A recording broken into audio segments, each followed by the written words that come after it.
আহা, সারাদিন খাটুনির পর এই জিনিসটা হাতের তালুতে যখন ডলি না, মনে হয় পৃথিবীর সব সুখ আমার হাতের এই মুঠোয়, শুধু মুখে দেওয়ার অপেক্ষা। আবার আবার শুনে গেছে তোমার নোংরামি। তোমার খৈনির গন্ধ। ওরে বাবা, তুমি যখন আমার সামনে সব মুখ করে না, মনে হয় ডাস্টবিনের সামনে দাঁড়িয়ে আছি। না মানে একটুখানি, সামান্য একটুখানি। সামান্য মানে কি? দিনরাত শুধু খৈনি আর খৈনি।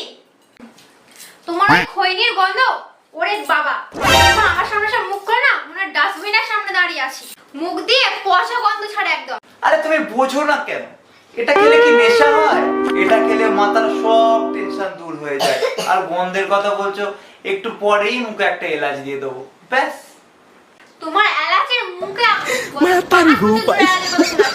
আজ এলাচ কাল লবঙ্গ সোজা করে দিচ্ছি। আজকে খৈনি খাওয়া বন্ধ, আর নইলে আমার সঙ্গে তোমার কথা বলা বন্ধ।